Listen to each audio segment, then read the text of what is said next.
friends were organized against the enemies, but we were not organized, and unfortunately. Farah Diba Pahlavi has led two lives. One as the Empress of Persia, wife of the Shah. Farah Pahlavi, the wife of the last ruler of Iran, Shah Mohammad Reza Pahlavi, made history as Iran's first crowned queen. For years, she enjoyed the life of luxury and influence that came with royalty, but nothing prepared her for what was to come.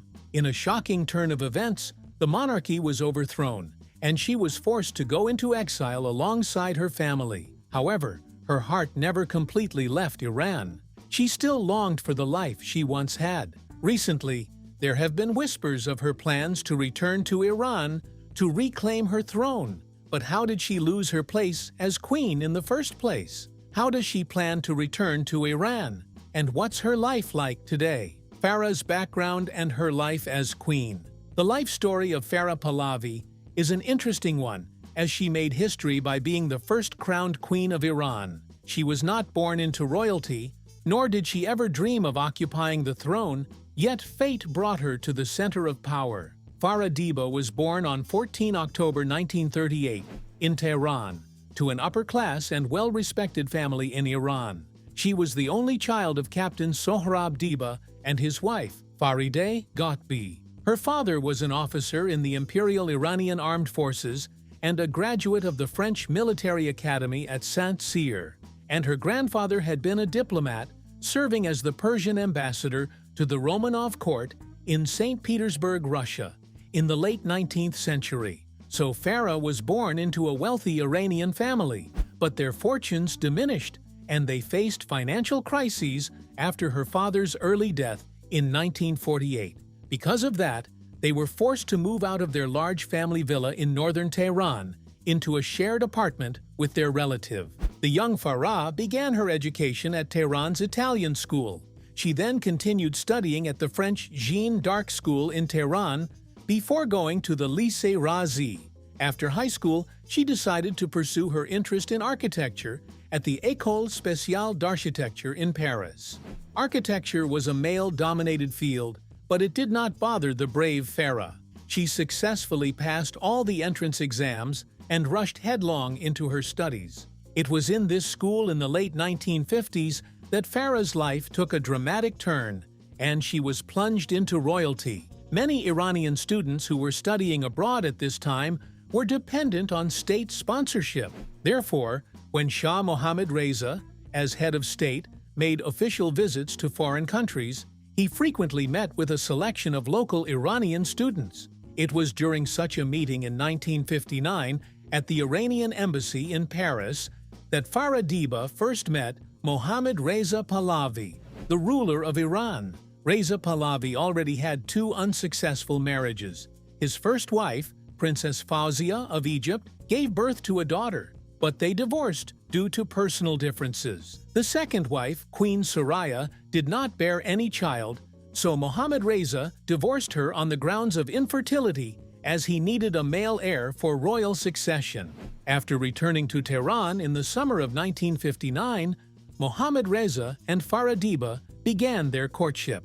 The couple announced their engagement on November 23, 1959. Farah Diba got married to Shah Mohammad Reza on December 20, 1959, at the age of 21. The wedding of the young Farah to the ruler of Iran was celebrated with grand ceremonies, and it received worldwide press attention. People were not concerned about the role of the new queen in public or government affairs, but about her ability to give the Shah a male heir. A year after the wedding, on October 1960, the new queen of Iran gave birth to a son, Prince Reza Pahlavi, who became the crowned prince of Iran.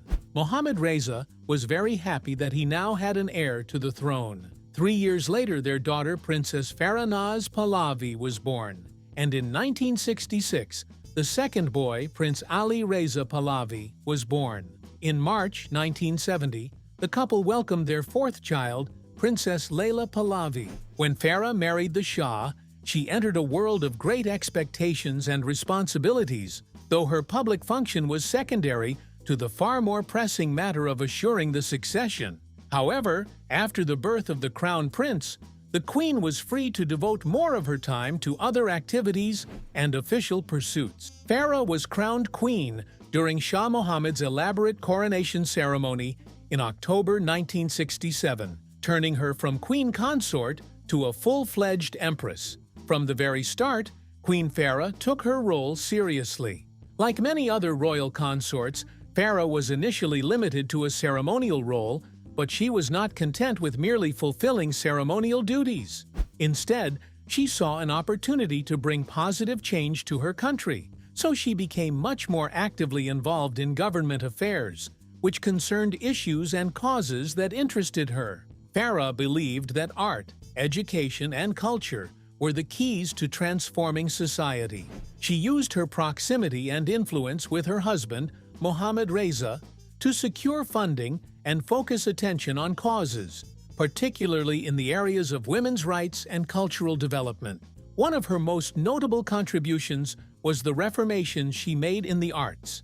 Under the patronage of the Farah Pahlavi Foundation, she financially supported a network of museums, art centers, and dozens of charities. She also supported talented painters, musicians, and writers, and her passion helped launch a cultural revival in Iran. She worked tirelessly to champion Iranian culture and the arts, and to encourage community-based village enterprises to revitalize traditional handicrafts. She established a series of landmark events to celebrate contemporary and modern Iranian art and culture, including the Shiraz Festival of Arts, the Isfahan Festival of Popular Traditions, the Kerman Traditional Music Festival, the Tehran International Film Festival, and the Children's Film Festival. To further show her love for art, Queen Farah established the Tehran Museum of Contemporary Art in 1977. The museum featured a wide collection of modern and contemporary art from notable Impressionist and Minimalist artists across the world. The collection of the Tehran Museum of Contemporary Art is considered to be one of the most significant outside Europe and the United States. The museum became a tourist site for both local and international visitors to experience the beauty of Iranian culture. Her support for the arts was not limited to the museum. She encouraged the people to engage in exhibitions, performances, and cultural exchanges. In addition to promoting the arts, Queen Farah was an advocate of education and women's rights. She fought for educational reforms and contributed to initiatives that aimed to improve the lives of children and women. One of Farah's main initiatives was the founding of Pahlavi University, now Shiraz University, which was meant to improve the education of Iranian women. It was the first American-style university in Iran. Before then, Iranian universities had always been modeled on the French style. She believed that if individuals are given empowerment through education, it will bring liberation to the nation. Her name is also tied to the emancipation of women. Her efforts led to gender inclusivity, which gave Iranian women a sense of hope and independence. During her reign, women played an increasingly important role in public life. They were in all high national and local instances and occupied important positions in all areas of the administration, like parliament deputies, senators, ministers, ambassadors, lawyers, judges, and so on. Farah's influence was not just felt within the borders of Iran. Apart from accompanying her husband, the Shahanshah, on official visits abroad, the Empress has also paid several official and unofficial visits to foreign countries in Europe, America, Africa, and Asia. She stepped into the role of Iran's ambassador abroad on some occasions and represented Iran in countries like China, the United States, and Senegal. She was privileged to deliver primary policy addresses and contribute ideas when she attended international conferences. From this exposure, she introduced new ideas and perspectives that aid the reforms and modernization of Iran.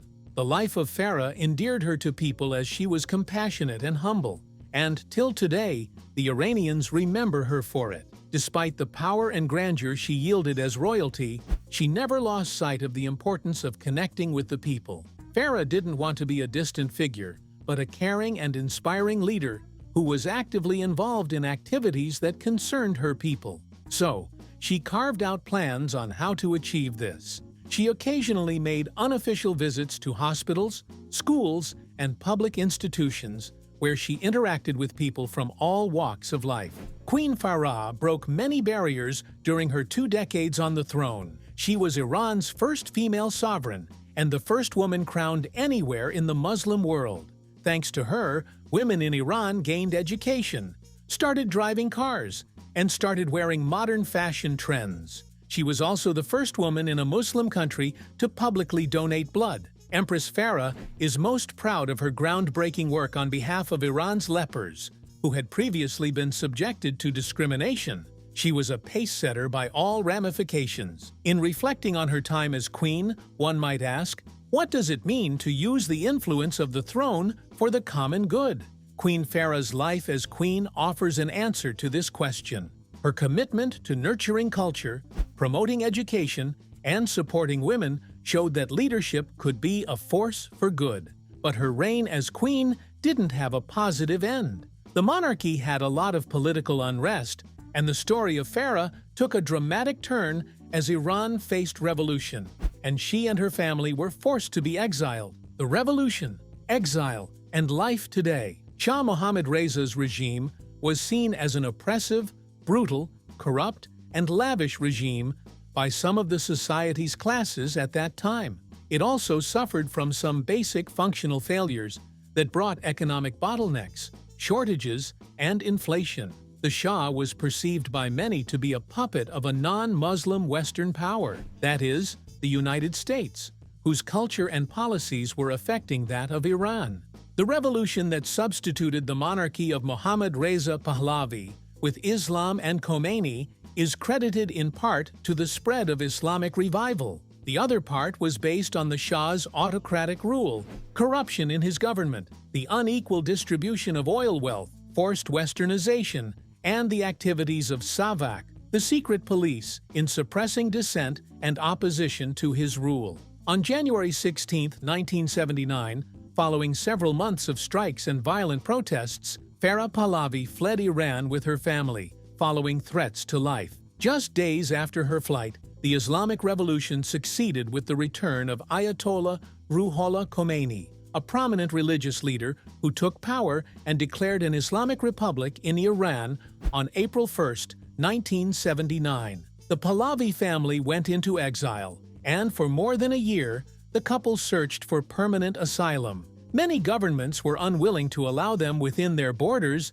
because the revolutionary government in Iran had ordered the Shah and Shahbanu's arrest and death, and it was not known how much it would pressure foreign powers. Egyptian President Anwar Sadat, who had maintained close relations with Mohammad Reza for years, allowed them to stay in Egypt. They also spent time in Morocco, where they were guests of King Hassan II, and in the Bahamas. When their Bahamian visas were not renewed, they went to Mexico and rented a villa in Cuernavaca, near Mexico City. After leaving Egypt, Mohammad Reza's health further declined from non-Hodgkin's lymphoma, and in October 1979, the couple was allowed into the United States for medical treatment. Their visit worsened the already tense relationship between the U.S. government and the revolutionaries in Tehran, and these tensions ultimately led to the attack and takeover of the American embassy in Tehran, in what became known as the Iran hostage crisis. The Shah and Shahbanu were not permitted to remain in the United States, and shortly after Shah's surgical treatment on October 22, 1979, the couple departed for Contadora Island in Panama. Speculation arose that the Panamanian government was seeking to arrest Mohammad Reza in preparation for extradition to Iran. The Shah and Shahbanu again appealed to President Anwar Sadat to return to Egypt. Their request was granted, and they returned to Egypt in March 1980, where they remained until the Shah's death 4 months later, on the 27th of July, 1980. But tragedy was still looming around her, looking for when next to strike. A sad event happened in 2021. About 20 years after the revolution and exile, Farah's youngest daughter, Layla, passed away at 33 years from an overdose in London. On the 4th of January, 2011, her youngest son, Ali Reza, took his own life at the age of 44 in his apartment in the South End neighborhood of Boston after battling with depression for several years. After her husband died, Farah first settled in Williamstown, Massachusetts, and then bought a home in Greenwich, Connecticut. She later purchased a smaller home in Potomac, Maryland, near Washington, D.C., to be closer to her son and grandchildren. Farah spends her time between Washington, D.C. and Paris, and makes an annual July visit to Mohammad Reza Shah's mausoleum at Cairo's Al-Rifai Mosque. Farah continues to appear at certain international royal events, such as Crown Prince Frederik of Denmark's 2004 wedding, Prince Nikolaos of Greece, and Denmark's 2010 wedding, Albert II, Prince of Monaco's 2011 wedding, and Prince Leka of Albania's 2016 wedding. Also, she graced the 2023 funeral of Constantine II of Greece and the 2023 wedding of Crown Prince Hussein of Jordan. Recently, in November 2024, the Richard Nixon Foundation presented Her Imperial Majesty Farah Pahlavi, Empress of Iran, with the Architect of Peace Award at a special luncheon ceremony in Washington, D.C. Even in her current life, there is a sense of longing for her past life, for the glam and glory of royalty. Farah Pahlavi is 86 years old now, and she still closely follows events in her country, where nostalgia for the Pahlavi era is widespread even among those who grew up after the 1979 revolution. She currently has 3 granddaughters through her son, Reza Pahlavi, Crown Prince of Iran, and his wife, Yasmin. Farah Pahlavi also has 1 granddaughter through her late son, Ali Reza Pahlavi. After her husband's death, Farah Pahlavi never remarried. Every year she goes to Egypt to visit his grave and remembers him with great love. Farah Pahlavi is currently living in a luxurious apartment in America. Her love and connection to her country have remained strong despite more than 4 decades in exile. Even though she hasn't been to Iran for 46 years, she still worries about events in her home country. She has remained active behind the scenes in supporting her people and their cry for freedom and democracy through her philanthropy. And despite the regime's claims to the contrary, she has continued to speak to Iranians in Iran through email and social media platforms. Farah Pahlavi is outraged that women and many others are deprived of their rights in modern Iran. In a recent interview, she said she believes in freedom for women to have equal rights, the right to work, the right to hold high positions, and the right to take custody of their children after divorce. Thoughts about her homeland break her heart. Iran has so much poverty and tyranny that was never seen in her time, but she believes light will overcome the darkness, and Iran will rise from her ashes if they stay strong and united. On International Women's Day, she sent a heartfelt message honoring the day with the memory of lost women and sympathizing with the wounded, imprisoned women, mourning mothers, and all the freedom-loving women of the Iranian country. She urges the leading and tireless Iranian women never to doubt that they will achieve their desires and regain their honorable positions. Today, the government that emerged from that revolution faces criticism for repressive policies and serious human rights abuses. The women's rights movement quickly regressed. Wearing the hijab was enforced, women no longer had rights in marriages, many of the liberties they had been granted were withdrawn, and the female Minister of Education in Iran, Farrokhru Parsa, was executed by firing squad. In recent years, as the economic crisis and heavy-handed policies by the Islamic Republic have worsened, many Iranians have come to praise the Pahlavi dynasty for modernizing the country in the 20th century. On the anniversary of the revolution, many on social media condemn the 1979 revolution as a misguided step. Farah has finally summoned up the courage to go back and reclaim her throne and fight for the freedom of Iran. She can no longer sit and watch the nation she painstakingly put in efforts to reform and modernize go into more destruction. What plans has Farah put in place to successfully reclaim the throne? How will this solve the challenges Iran is currently facing? The return plan, Israel's involvement, and future prospects. After 46 years in exile, it would be easy to withdraw and resign oneself to bitterness. But speaking from her home in Paris, where she has spent part of almost every year since the 1979 Islamic Revolution, Her Imperial Majesty Farah Pahlavi revealed her plans to go back to her home country, Iran. Queen Farah Pahlavi says the people of Iran want the re-establishment of the Pahlavi monarchy and that she is ready to go back home. The former queen made the remarks in an interview with the Italian newspaper Libero during a recent trip to Egypt to participate in the ceremonies on the death anniversary of her husband, Mohammad Reza Shah Pahlavi, the last king of Iran. She referred to popular protests in recent years in which Iranians chanted slogans in support and appreciation of Reza Shah Pahlavi, the founder of the dynasty and father of Mohammad Reza Shah. Farah was specifically shocked that after all these years and all the Islamic Republic propaganda against the Pahlavi rule, people and politicians have finally noticed the Shah's services to the country. It was now clearly known that Iranians did not want the theocratic government